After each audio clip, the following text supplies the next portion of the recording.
Hi, everyone. Welcome to the Self-Publishing Tips and Tricks Show, a series designed to give you insights into the world of self-publishing and marketing your books. I'm Ben Pick, and today we're doing an off-season episode. Shane and I are here along with some guests, or a guest in particular, and we're going to informally talk about Chris Fox's book, 5,000 Words Per Hour, and what we learned from our author journey in association with that book. Before our guest introduce himself, and we talk about the book, Shanon, do you have anything going on around when this will be posted? Yes. Thank you, Ben. As you guys might know, I'm Shanon. I write under the pen name of S.E. Huston.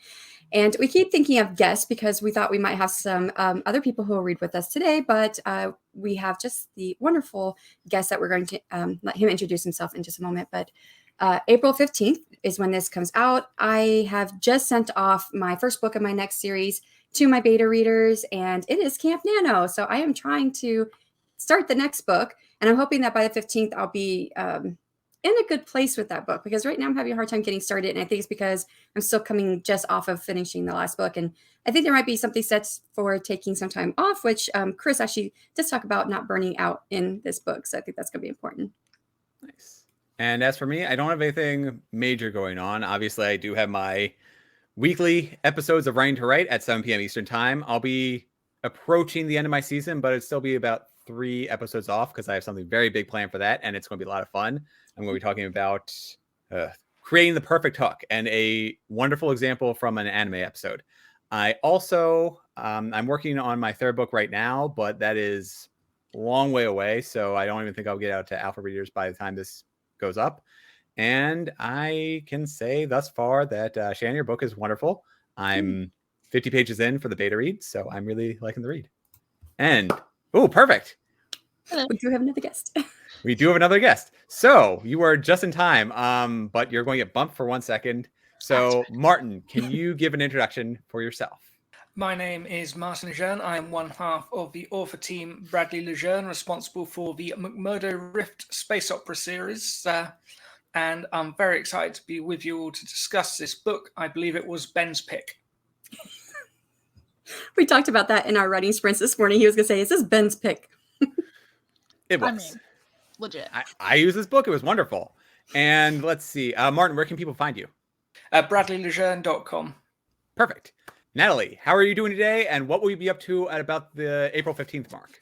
My website is natalielockeBooks.com, where you can find some of my flashes. I have a monthly newsletter through there, where pretty much I just write about anything. It's writing related all the ways, but also something that's been really moving me right now is, and you can find it on Flash Fiction Live, which is every Saturday at 8:30 Eastern, with either on my channel or Trainer Author's channel, where we Arthur. I always say author, but close enough.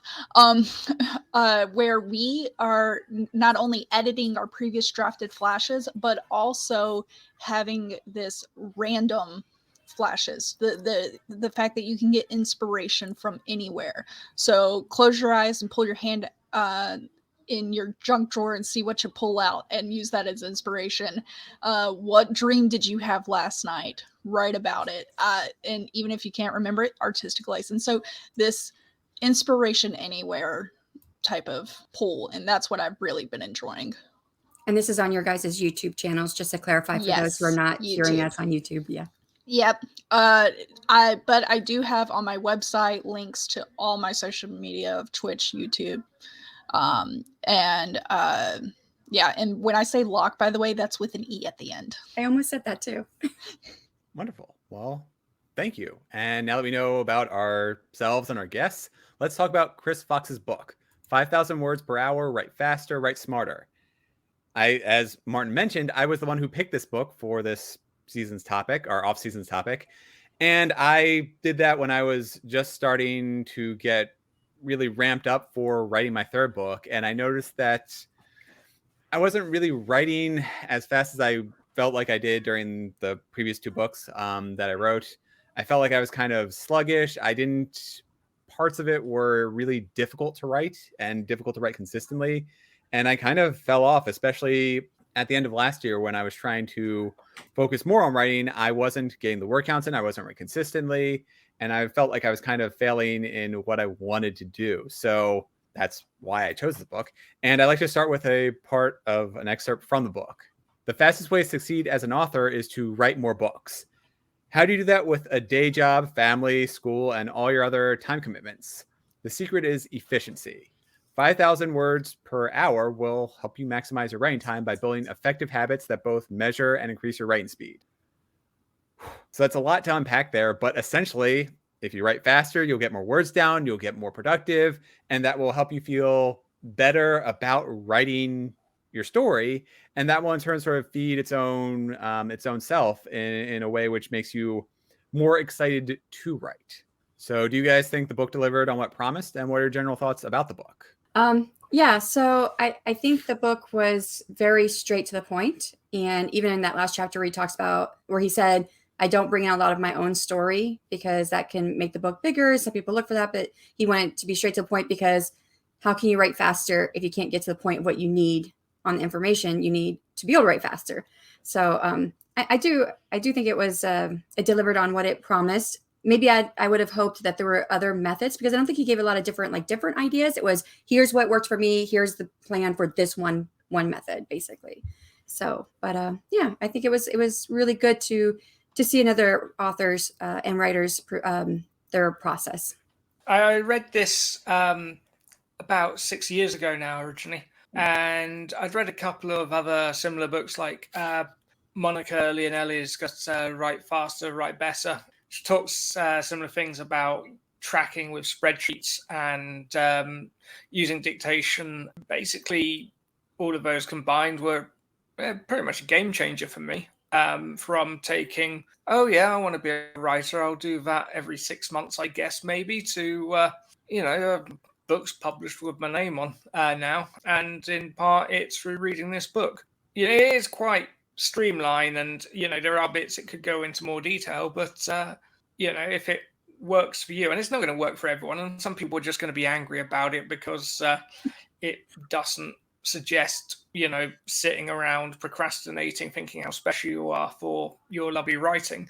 But in terms of, if you want to have half a crack at building a publishing empire or whatever, it does give you the foundations to set you off in the right direction, even if I don't know if anyone ever actually has hit 5,000 words per hour. And we all know just how difficult it is to turn an actual profit at writing. But if you want to, this gives you information to have the best crack at it. I kind of piggyback off of that a little bit, of the 5,000 goal, lofty goal. And I think that's like the shock value of, like, you could get here, I'm here. But it talks of, it took him a long while to get to that point. It wasn't just practice, and I couldn't get to that point.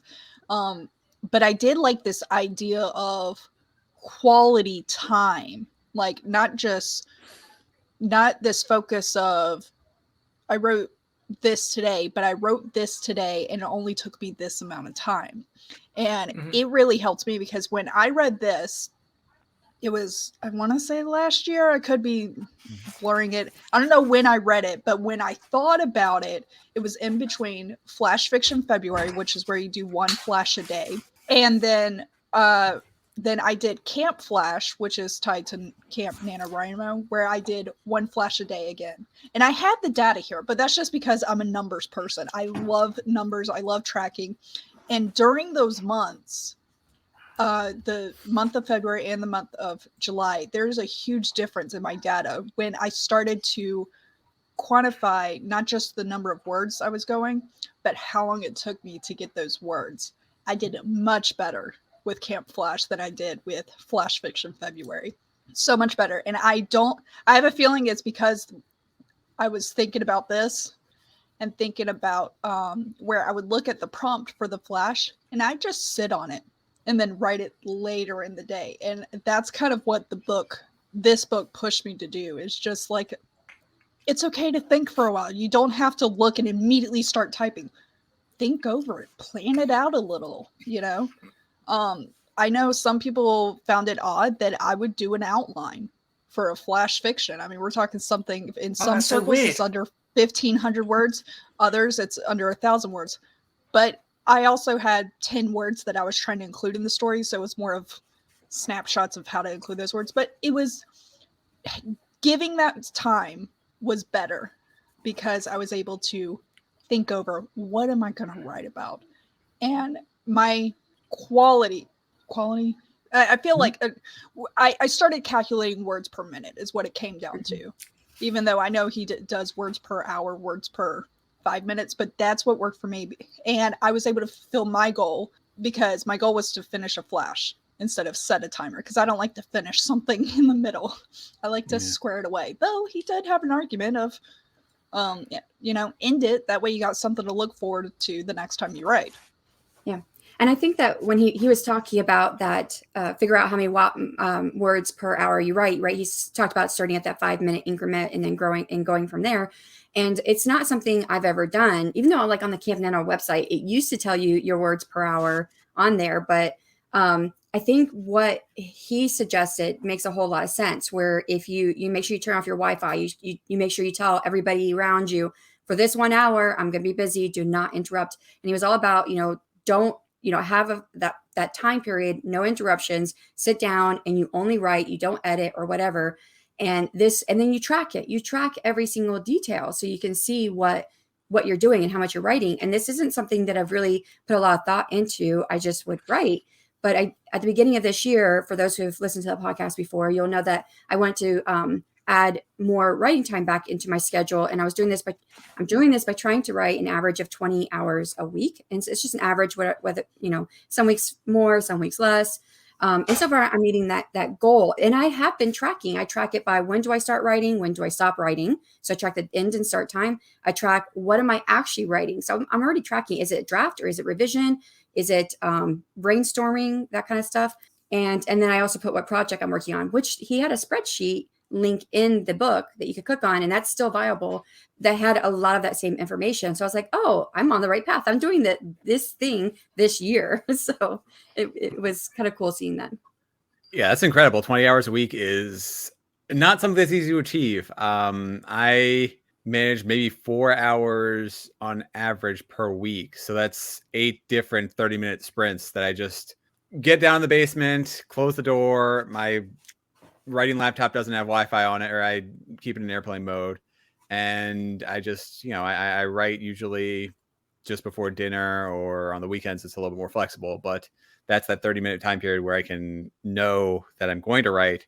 So I get in the mindset to do so. And then it, like what Natalie said, where I know what I want to write that night. I know what section I'm looking for. And that helps me kind of think the entire day about what I want to get, what words I want to get down.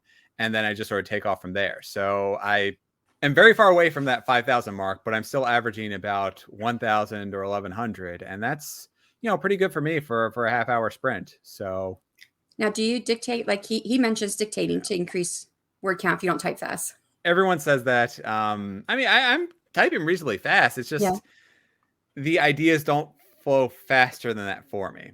Gotcha. And I've tried. I dictated my entire last draft for this novel that I just finished. So now my revisions and edits and stuff like that. And there were some places where I added like big, more paragraphs to add to the scene. Most of those I did by, typing, but I'm a slow typer. I type like 40 words a minute. Okay. And I have tried different typing tests and things like that to increase, and I don't increase. So dictation would be the only way that I can get better. And he mentions that in the book too. Like if you have the time to develop your typing skills, then do it. But if you don't, or if your skills are not increasing, then dictation might be a valid method for people. Another option, and this is just me spitballing off the wall, is that what if you have the chance, is learn how to be a not get certified, but just learn the process for those court reporters and the shorthand they do. Shorthand. And then that you could play that into your story. Now, it probably won't work perfectly if it's a fantasy and you have things that don't exist and new names and stuff. But that's just an idea. There's so many things online that if you teach yourself a new shorthand, that's your draft. And then editing, you can spell out everything properly, but it will at least get the information down, and editing you will spell and get it proper. I know that's more to edit, and some people fear that, but Well, it's just another when option. you dictate, you kind of have to edit a lot more too. So Yeah, true. And I do like the idea of diction. It's just, and anyone on the podcast, you're not going to see this, but if you were ever watching a video of this, you would see me talking with both of my kids this whole time. Thank God for the mute button. I'm eating, I'm getting things done. Like, this is my life. I can't shut myself away. Like, right now, my husband's not home, so I'm the adult. There's no one more adult than me right now. Well, just get a dog. The dog will watch the kids. The kids will watch the dog. I You'll got be 2 perfectly dogs. set. They do watch the kids. Actually, the youngest now, I finally got him set up. He's on the phone with grandma. She's babysitting virtually for me. But either way, the other one, she's close enough to a teenager. She's fine. But that interruptions, the book talked about that, but it's artistic license. Change what you need to change. The book also talked about writing early in the morning, and Ben and I just said we kind of like to think about it throughout the day and mull it over and then write it, you know? I'm also a masochist who likes to run first thing in the morning. So that kind of goes run, then work, then walk the dog, then write. I'm kind of the same. I haven't taken the Clifton Strengths test that Becca Syme talks about. Intellect is in my high 5 in intellect. People who have high intellect, they like to think things through and take the information in and think it through before they actually make a choice. So I'm the same way, and I do a lot of visualizing. So I don't know, how that works exactly, other than, he said start with 5-minute increments, sit down and, maybe write something about what you think you're going to write about, and then write, and don't stop yourself. And maybe it won't be what you wanted, but that would be one way to increase your productivity. And I don't know if that would eventually train the brain to get you to intellect faster, because that's what Becca Syme calls it. When a person intellects, they intellect. They're thinking about it, they're intellecting. So I know doing flashes has really helped me, especially doing Flash Fiction February Camp Flash. It's that, yes, I know he pushes to write every day, which I can do for a month, but I can't do that continuously. Even though it's a Flash Fiction, it's still like 20 minutes that I'm not with my family, and I am horrible with scheduling, and I care about my sleep, so I can't do it while they're asleep either. So, but I do like the focus that Flash Fiction does, where it's here's a finished product. Like, and if you're drafting, you just push it out there. You don't have to think of it being perfect or think of it right. And you kind of have a range, so you're not getting too fixated on getting to a word count, but you get a nice little close sometimes at the end, a good finishing point. I'm always going to talk about Flash Fiction. That's just me these days. Go for it. For anybody who doesn't know, I've drafted over 269 flashes. I think something that if we forgot to say was, by the way, that Martin and Lejeune is here with us, and he has been on the podcast before, for those who have been a listener since the beginning of the podcast. I just wanted to point that out, that he is one half of Bradley Lejeune. He did say that, but I don't know if people realize that he has been here on the podcast before. So I just want to point that out. Yeah, I have not, but I'm happy to be here. Yeah, we're happy. No, we must have. Are you sure? I could have sworn that we interviewed you. Whatever. I don't know. Sorry. I haven't done anything great to be interviewed for. I was going to say, have you published? I'm not published. Okay, so there you go. I thought we brought you. Fair enough. I thought that we brought you on for Flash Fiction. But anyways, So in the book, Chris Fox talks about the benefits of free writing, which is essentially our expert right here. That is essentially your Flash Fiction, as you've done, repeated over and over and over again. So have you noticed that your writing speed increased from when you first started to now, and how quickly you're able to generate new ideas essentially on the fly? I mean, you talked about prepping a little bit for those Flash Fictions, but it's, here's a topic, here's 10 words, create a story. 100%. It's gotten better. And so this is where I would like to make the argument against writing every day. Yes, I did sprints and stuff of the month-long flashes of Flash every day, but I feel I've gotten so much better. I've noticed it even when I'm brainstorming with people, and I'm like, well, what's the conflict? What about the character doing this? And they're like, oh, that's a great idea. Like, I am very, and I feel braggadocious about it, but I am very quick to be like, what if and now. And it's because all these prompts send me a different direction. I've written in genres I never thought I'd write it. I even pushed myself to write about fantasy, which is actually really hard in a Flash because you're trying to create a world that doesn't exist while keeping within the word count and having something thought-provoking. So I focused on urban fantasy, but I've written romance, I've written death, horror, I've written even like a mafia thing, and I feel like it's prepped me. Those flash fiction prompts from that I used the book, not to promote other stuff, but I kind of have to give it credit because I didn't have it. But it's called Write the Story. It's got 200 flash prompts in it, published by Piccadilly, and it was published in like 2018. There's 200 prompts in there. So I did that, and then I've started doing these random prompts where now a random prompt is no problem whatsoever. I feel I've become like a brainstorming guru now, and it's because I've trained my brain to always think,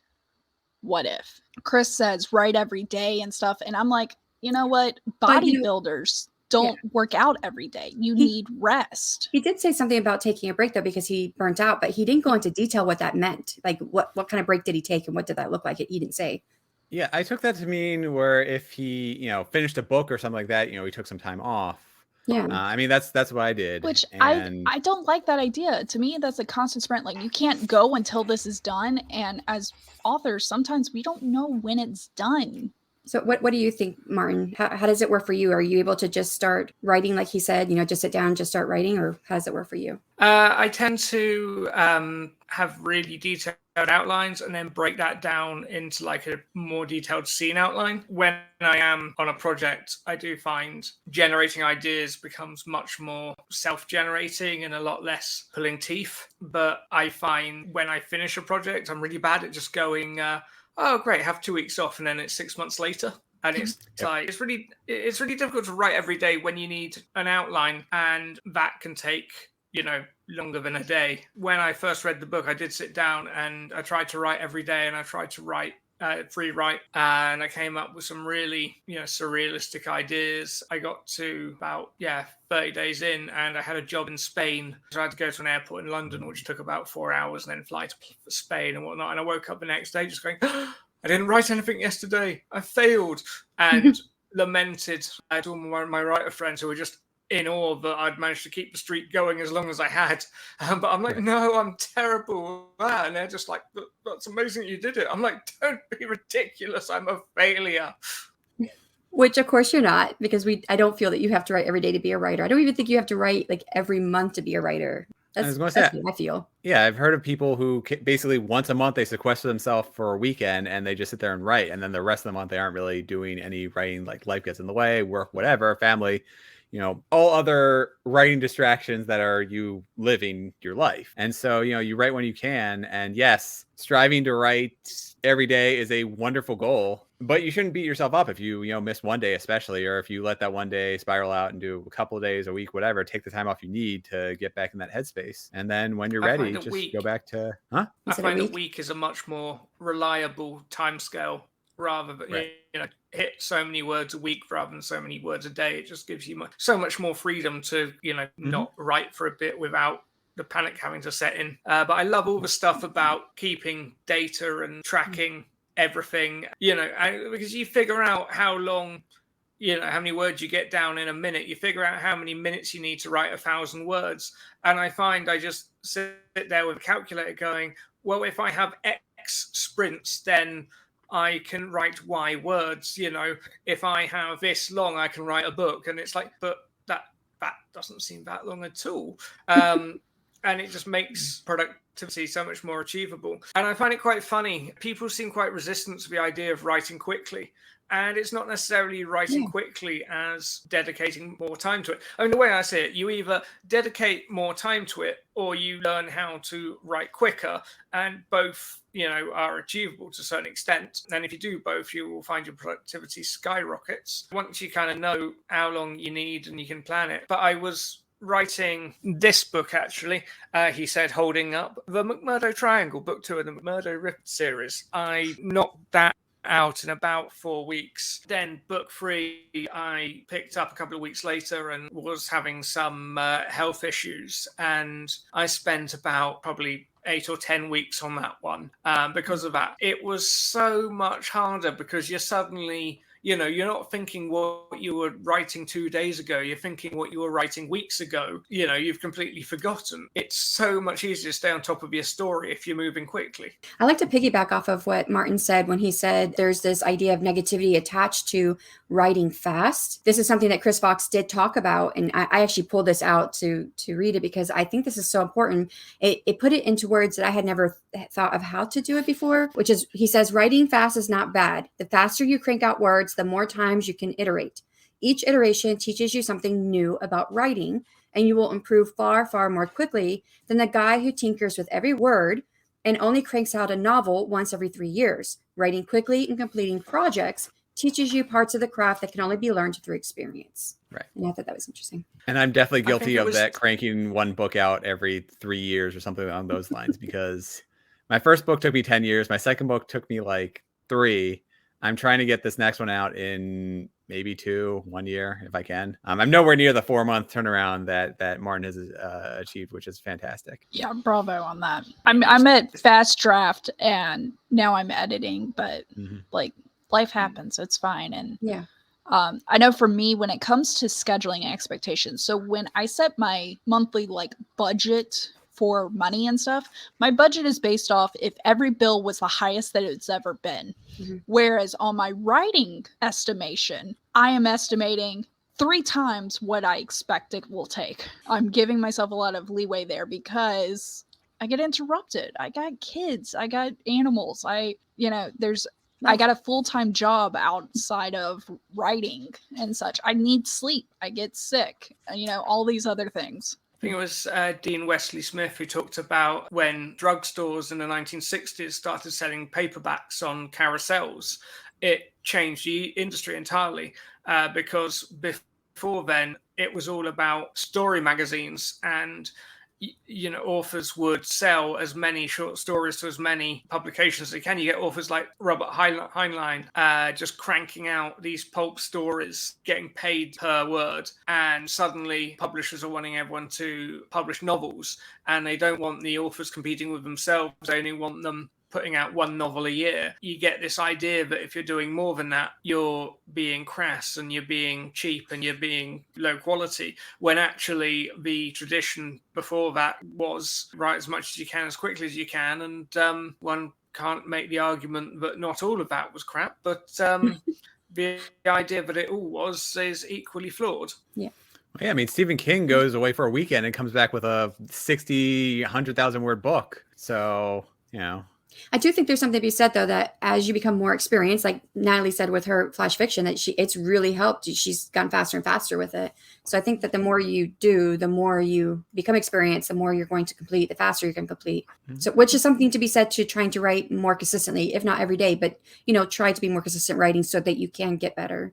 Yeah, giving yourself a chance. I will say I've watched a few interviews with Stephen King. Stephen King doesn't write down anything. He said good stories are the ones that just stick with you. So he may be able to knock out a story on a weekend, but he's been mulling that story over for and doing the preparation that we talked about that writing fast gives you is like think it over and know what you're going to write. And he says he doesn't know where it will end, but he knows the big points. Like he's still pantser. He doesn't know the tiny details exactly, but it's just a concept or something that sticks with them. And he believes short stories and such are the important aspect of writing, that so many authors just focus on novels and that's it. He goes, no. This is important too, to help hone skills and such. How about in terms of metrics and setting goals and tracking our progress? So that was one of the key emphases within the book itself. And Chris Fox actually included like a spreadsheet, and he had all these, well, at the time that this was published, there was apparently an app that worked with iOS that we could download and help create our own process, track how many words we're writing, all that fun stuff. I mean, how well do you all track your own progress? How well do you track the words per writing sprint? And have you seen an improvement? Well, I just start tracking mine at the beginning of the year, and I did talk about it a little bit already, so I'll let these two explain. Yeah, I had a spreadsheet I found on Reddit, which I used to track my writing sessions, and just put out what time of day it is when you start, what words you have at the start and the finish, and it throws all the data at you. And then I added in a line so I could break it down into words per minute rather than words per hour, because I find that not as good. To begin with, I was trying to get as fast as I can, and I found certain things worked. But after a certain point, I have sessions where I had done a full day in the office, was completely exhausted, and I'm like, there's no way I'm gonna get any decent speed here. Come back and found that actually I did go really quickly, and then days where I was really buzzing to get started and then wasn't actually, my fastest. You do get diminishing returns if you're really trying to get every second out rather than a kind of ballpark figure. And I don't know how much of that is dictation versus typing. Dictation just is night and day fast, and you lose a bit of time cleaning it up, but you clean up your text anyway, guys, so it's not all that different. I think usually I get between 3,500 and 4,000 words an hour, but obviously, going in about 20-minute sprints. Still, that's impressive. Yeah. Yeah, and it's 5K an hour would be nice, but it wouldn't be, it's not worth pushing beyond that if you've got something that works and it isn't, too straining. I find I can do about 3,000 words a day without really feeling like I've gone above and beyond. And, if I push myself and get 4,000, I have done 5,000 words in a day, but the way I break everything down into scene outlines, that then becomes, a much bigger job rather than if you're doing 2 or 3 sprints a day. So it's I did NaNoWriMo last year, and I managed to hit 50K. I think it was 18 days. Yeah, I brought up my spreadsheet that I made based on reading this book. I created my own spreadsheet. So we got the day, the approximate time, the duration, the words written, the type. So what I did, whether that was writing my book, editing, outlining a script for writing to write, or working on something else.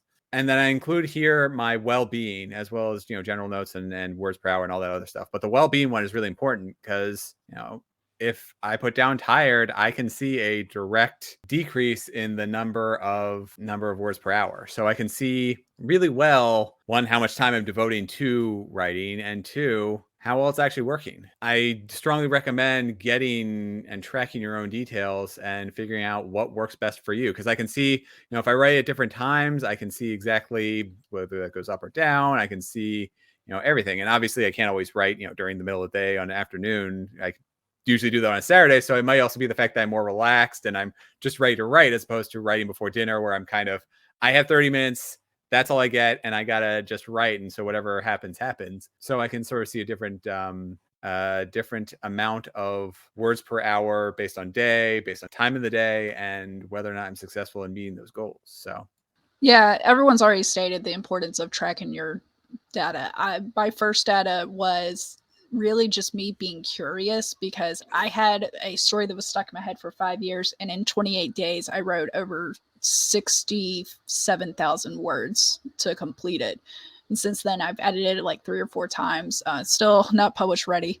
That was only tracking how much I did a day. And I did notice weekends big up because I wasn't working and such. But it was a really good reflection to see how far I've come. Then with flash fiction, doing that focus of where I set this goal of, I was shooting for a year, but it ended up being a year and 2 months of, I wanted 250 flash fictions. And I got there and I was very happy. And through those, I realized, actually now going through editing, I realized how far I come, because at the beginning of writing the flashes, as Chandra and I are editing, we were changing a lot, but now it's not changing the story as much. It's, we need more, give the space more, I had this aversion to the word said and stuff. So that's the focus. But I will say, capture everything every day, your data. I like the include your emotions, how you felt that day,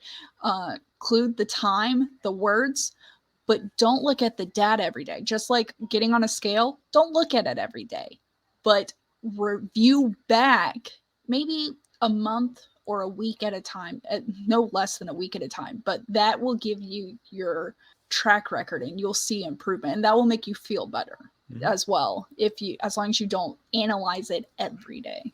And I use dictation I mentioned I used dictation for this last novel. And when I wrote the first draft, I did it in one weekend, 23,000 words with 18,000 in one day. But I did have to edit it quite a bit because, and I ended up thinking I think I used maybe a third, maybe a quarter of those chapters and then rewrote for another draft. And so I do think there's something to be said that I think as you get better as a writer, you won't do as much of that. You won't have to throw out as much. And Chris Fox, he actually did talk about that too. And he says he tries not to agonize over what he's writing right now because he could go and try and edit and everything and then find out later, oh, well, I don't really need that scene. It doesn't advance the plot or whatever. I have his words here, but I don't think those are his exact words. I think what he said, when you complete your manuscript, there's every possibility that the entire chapter you're about to write could be cut or rewritten from scratch. If you spend all the time agonizing over specific words or correcting grammar and spelling, then that's completely wasted time.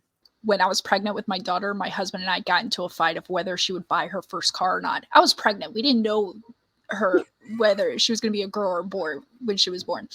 I could have taken Chris Fox's words at that point. It's probably not going to matter. Yeah. So we have just under 10 minutes left, and I wanted to try and squeeze in 2 more questions. But I did want to say that as I'm tracking my metrics in there, I tracked a 30-minute sprint of writing. And then I would also have a subsequent sprint, usually just before I go to bed, of another 30 minutes where I would try and edit that same work. So I kind of use that to steamroll everything. So Chris Fox makes it a point to not only write quickly, but to write well. So how do we write at this speed, at this pace, every day if we can, without sacrificing on quality? Kind of an open-ended question right there. So whoever wants to take it first, go for it. Practice, really. My writing, like I said, that doing the flash at the beginning, I was making changes because I just completely messed up. But as my flashes, like now I'm in, we labeled it as episodes. I'm editing like episode 50 and I'm more increasing all right, what's the space like? And I know my later flashes, I'm showing the space more than I am in episode 50. So at episode 177, I'm doing a lot better. And so the things that I'm having to change are smaller. So really practice. Giving yourself permission to be bad at first, to just get it out there and then try and try and try. I tend to fall into this trap of the first things I wrote were screenplays. And I'll just, if I'm not careful, end up doing dialogue. Some scenes I kind of shrug and figure out, there's harder things to have to fix later, but I try and push back any dialogue as late as I can and focus on the details and describe, as much as I can and texture of it and the feel of it, to just push back having conversations. Or I'll look at, the books behind me. You don't often actually get dialogue tag said person 1, dialogue tag said person 2. It will be like blah blah blah, he said, handing over the mug of steaming coffee. Oh right, they replied. And that kind of thing, to a bit of action happening, keep the detail coming at the reader. And I think this can go back to his last chapter, Chris Fox's last chapter in the book, which is mindset is everything. So you have to have the mindset there. You have to believe in yourself and making that decision to do what you want to do to reach the goals that you have for yourself. Well, with that all in mind, we can tie this back to our regular SPTT episodes. What strategy did Chris Fox suggest in his book that was the best tip or trick that we learned from 5,000 words per hour?